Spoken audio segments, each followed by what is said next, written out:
Cinematography is defined as the art and craft of making motion pictures and telling visual stories. This is done through the use of various techniques like lighting, camera placement, composition, shot sizes, lens choices, movement, and focus, all of which I have no idea about.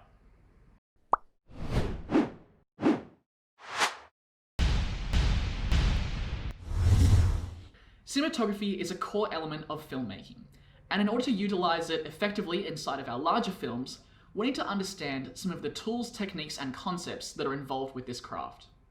In this series, I want to document my process of learning cinematography.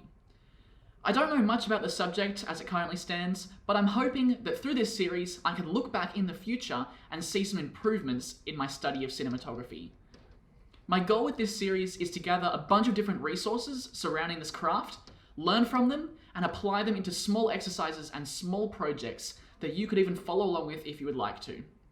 Hopefully by doing this, I'll learn a bunch more about cinematography and I'll be able to apply this craft even more into my larger films. And if you follow along with these exercises as well, hopefully you can do the same. The first exercise is guided by Film Riot's tutorial Basic Lighting Techniques. The exercise that I set for myself was to create a short scene using all of the different lighting techniques. Here's a look at the final product. All right, Tim. I'm here. You brought me all the way down. What is it? Okay, this is a teleportation remote for a teleportation chair that you just sat in. That's right. Yep. This chair. Right. This remote, when I press it, teleports the person that sits in the chair within 10 meters of their last location. Pretty cool. I'll admit I'm intrigued. So, okay, let's give it a go. Is there some kind of safety feature or do we know? Ah! What? Whoa! Tim! Ah! No. Whoa! Whoa! Make it stop! Easy, no worries. The first shot is a shot with both actors. I used the cross lighting setup for this because it works really well for lighting opposing actors. I used a lamp with a hood as one key light and a work light with some boogie boards acting as barn doors as the second key light. We also closed the garage door to eliminate light pollution from outside and to provide an interesting backdrop. The next scenario was a side lighting scenario. We simply closed the blinds to block outside light and set the lamp directly on the right side of the actor. After that, we had a backlighting scenario. I blue tacked a small aperture light to the cupboard behind the actor and positioned it to provide the nice rim of light that you see around the actor's face. Following that was a combination of short sighting and a kicker. I set the lamp on the short side of the face and used a bounce card as a barn door to direct the light down the center of the face onto the sharper edge. I then blue tacked the aperture light to the wall of the reverse side to provide a kicker to the left side of the actor's head. The next setup was a Rembrandt and fill scenario. I used the lamp to be the key light, setting it higher up on a chair and angling it to provide the triangle feature on the face that is classic Rembrandt style. Then I used a bounce to fill in light to the left side of the face just slightly. Finally, we used a broad lighting setup using natural light coming from a window. If you want to know more about what these lighting setups actually entail, go and watch Film Riot's video. It explains things really well, link below. Shot sizing is another aspect of cinematography. I watched a video from StudioBinder talking about shot sizing and how different shot sizes have different psychological effects on the viewers and help to tell a story. So what I want to do is create a small scene, and I want to use all of the shot types at least once, and I want to think about how I'm going to use them to tell my story.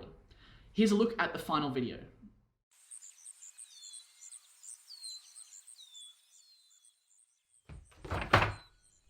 That's my cookie. I saw it first. You always get the last cookie. You always get the last pizza. You always get to choose the movie. You always get to sit in the front. That's because I'm older than you. There's only one way to settle this. You're right. A good old-fashioned game of quidditch, Western standoff. I was gonna say the same thing.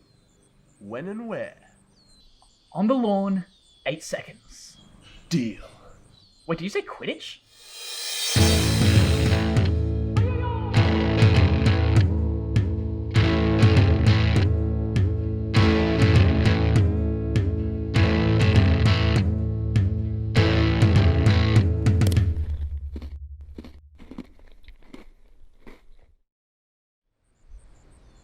game of Quidditch?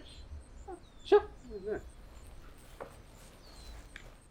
We open the scene with an establishing shot. This shows us a little bit about the geography, the location, the time of day, and it highlights the cookie in the center of the frame, which is the premise of the film. After that, we cut into a close-up. This shows the cookie, and it shows that it's an important story aspect for the audience to keep track of, as it'll be the basis of the characters' anxieties throughout the rest of the short film. After that, we get a master shot of the characters running towards each other, reinforcing their geographical relationship to each other, and also highlighting their opposition. We cut into a mid-shot of the characters showing their reactions to each other and helping the audience to feel that they are right in the scene with the characters, immersed inside the story. We then get a series of back and forth shots, getting closer into the character's face to build intensity. We get a medium close-up and then a full close-up, both of which intensify the character reactions and the drama as the argument heats up.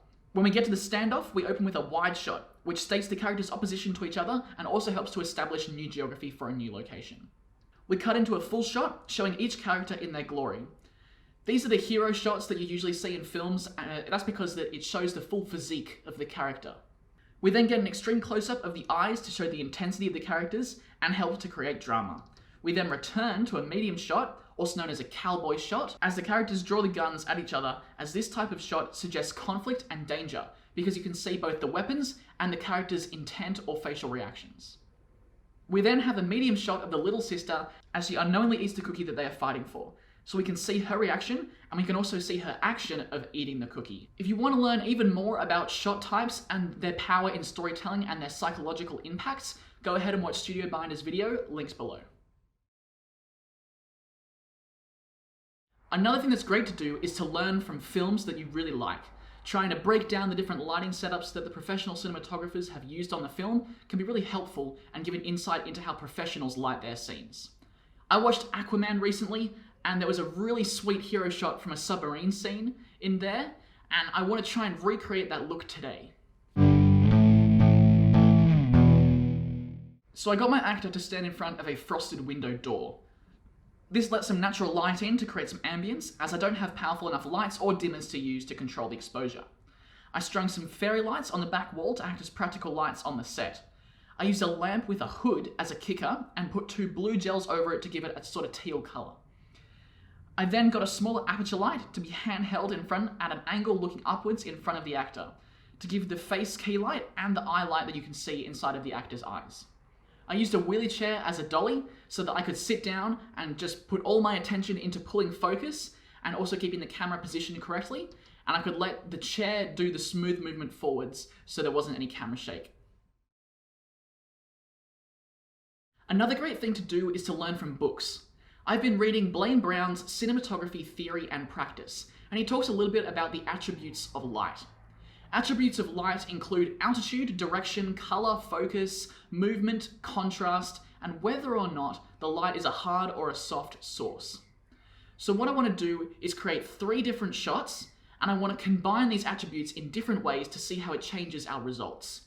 Here are a look at the 3 shots I created.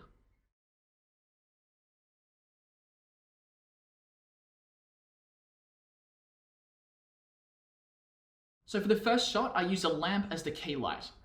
I put it at about 45 degrees from the actor and put it on top of a chair to give it some height, which created a bit more of a Rembrandt style of lighting, as we talked about earlier in this video. I put a diffusion mesh in front of the light to create a softer, more flattering light source. I also put a gel over the lamp to colour it a little bit cooler than it was for a more natural look. The hood of the light gives it a bit of a wrap around the actor and creates a medium level contrast because of the diffusion. The second setup is a bit more dramatic. I got the smaller aperture light and blue tacked it behind the actor, looking down from a higher angle.